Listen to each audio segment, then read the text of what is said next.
সম্মানিত হাজিরিন, তাবলিগ জামাত চিনেন আপনারা? চিনেন না কে কে দেখি? আমরা সকলে তাবলিগ জামাত চিনি তো?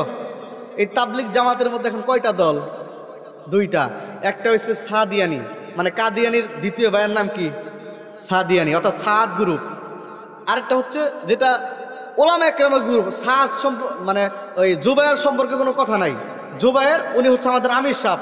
আমরা জুবায়ের গ্রুপ এরকম কোনো কথা নাই। আমাদের কথা হচ্ছে আমরা ওলামা একরামের গ্রুপ। কথা বলেন ঠিক কিনা? আমাদের মুরব্বী কোনো একজন নয়, আমাদের মুরব্বী সকল হক্কানি ওলামা একরাম। কথা বুঝতে পারছেন তো? কিন্তু তাদের মুরব্বীর নাম কি? সাদ। যেমন কাদিয়ানি হয়েছে এক কাফের, উনি হয়ে গেছে আরেক কাফের। এখন বলেন হুজুর মানুষের কাফের বলেন কেন? সে তো মুসলমান। দূর, গুল্লি মানের করে মুসলমানের।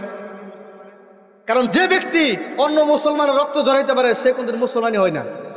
আর দুই নম্বর কথা হচ্ছে তার কয়েকটা ভুল উক্তি আছে, তার মধ্যে একটা উক্তি হচ্ছে সে বলে নবীদের ভুল আছে। কি আছে? সাহাবা একরামদের কি আছে? ভুল আছে। এগুলো বানিয়ে বলতেছি, আপনি দেখে নেন, নেটের মধ্যে দেখে নেন, বই আছে, বইয়ের মধ্যে দেখে নেন। এই সবচেয়ে বড় ফিতনাবাজ এই সাদিয়ানি। সম্মানিত হাজিরিন, এটার ভিতরে অনেক বড় একটা চক্র আছে। কারণ মাদ্রাসার ভিতরে অল্পতেই গ্যাঞ্জাম করা যায়, মসজিদের ভিতরে অল্পতেই গ্যাঞ্জাম করা যায়, সকল সাইটে অল্পতেই গ্যাঞ্জাম করা যায়, কিন্তু এই তাবলিগ জামাতের মধ্যে কোনো গ্যাঞ্জাম ছিল না। এজন্য ইহুদি নাসারারা দেখলেন যে এইখানে যদি গ্যাঞ্জাম ঢুকাইতে পারি তাহলে মুসলমানের আর কোনো কিছু লাগবে না। কারণ সাধারণ মুসলমান, ধর্মপ্রাণ মুসলমান নিঃসন্দেহে একদম চোখ বুইজা এই তাবলিগ জামাতকে বিশ্বাস করে। কথা বলেন ঠিক কিনা? এটার প্রতি সকলেরই আত্মা ছুঁইটা যায়। কারণ তাদের দরদ মাখা কণ্ঠে এত সুন্দর সুন্দর কথা তারা এরকম বলে। তাদেরকে একবার তারা দেন, দুইবার তারা দেন, তারা যায় না। তারা পিঠে হাত দিয়া, বুকে হাত দিয়া তারা বোঝায়। কথা বলেন ঠিক কিনা? তো এটা হচ্ছে আপনার ধর্মপ্রাণ মুসলমানদের একটা কি। সম্মানিত হাজিরিন, উপরে আসতেন না না। সম্মানিত হাজিরিন, এজন্য তাবলিগ জামাতের ভিতরে ইহুদি নাসারারা গ্যাঞ্জাম করার জন্য সাদকে বেছে নিয়েছেন। কথা বলেন ঠিক কিনা? এই জন্য উলামায়ে দেওবন্দের ফতোয়া হচ্ছে যতক্ষণ না পর্যন্ত তওবা না কইরা ভুলগুলো শুধরে না নিয়া, যতক্ষণ না পর্যন্ত যতই কিছু করুক, 5 দিনের 10 দিনের করুক, ওদের জোর আমরা আমাদের রক্ত থাকতে করতে দিব না। কথা বলেন ঠিক কিনা? আমাদের শরীরে এক ফোঁটা রক্ত থাকা পর্যন্ত এই বাংলার জমিনে কোনো কাফেরদের জায়গা নাই। কথা বলেন ঠিক কিনা? এই বাংলার জমিনে কোনো নাস্তিকদের জায়গা নাই।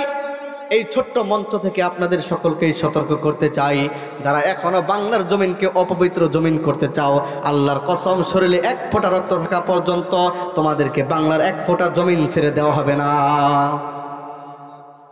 সম্মানিত হাজিরিন, এর জন্য তাবলিগ জামাত নিয়ে খুব বড় একটা ষড়যন্ত্র চলতেছে। এই তাবলিগ জামাতকে হেফাজত করার জন্য আমরা সকলেই তৈয়ার আছি না নাই? একটু দুই হাত তুলে বলি, সকলে তৈয়ার আছি তো ইনশাআল্লাহ? লিল্লাহি তাকবীর। আল্লাহ তাআলা আমাদের সকলকে এই তাবলিগ জামাতকে আয়ত্ত করার জন্য তৌফিক দান করে সকলে পড়েন আমিন। হেফাজত করার জন্য তৌফিক দান করে সকলে পড়েন আমিন।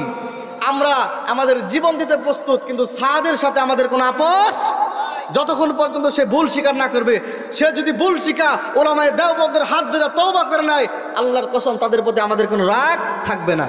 কারণ সে তার ভুল করছে ইসলাম বিষয়ে, সে যদি ইসলামকে শুধরে নেয় তাহলে আমাদের আর কোনো আপত্তি নাই। সে যা করছে আমরা তাকে মাফ করে দিব। রাজি আছে তো ইনশাল্লাহ? কিন্তু সে যদি ভুল স্বীকার না করে, আল্লাহর কসম আজকে না হয় কালকে এই সাদের কল্লাকে আমরা মাথা থেকে আলাদা করে দেবো। কথা বলেন ঠিক কিনা? কারণ তারা আমাদের মুসলমান ভাইদের রক্ত জড়িয়েছে। 3টা তাবলিগ জামাতের বাইকে সেদিন স্পট ডেট করে দিয়েছে, জায়গায় মাইরা ফেলাইছে। আর অসংখ্য ধর্মপ্রাণ মুসলমান তো হসপিটালে ভর্তি আছে। এজন্য তার উপর আমাদের কোনো আপোষহীন কোনো রাগ নাই, তার উপর আমাদের কোনো ব্যক্তিগত রাগ নাই। তার উপর রাগ হচ্ছে সে ইসলাম ধর্মকে বিকৃতি করেছে। কথা বলেন ঠিক কিনা? যখনই সে তওবা করে আমরা তাকে মাফ করে দিব, তার প্রতি আমাদের আর কোনো রাগ থাকবে। সম্মানিত হাজিরিন, এজন্যই তাবলিগ জামাত আমাদের আত্মার একটা দল। কথা বলেন ঠিক কিনা? আল্লাহ তাআলাকে পাওয়ার একটা মাধ্যম। এজন্য এই তাবলিগ জামাতের সাথে আমরা সকলেই কাজ করব বলি ইনশাআল্লাহ।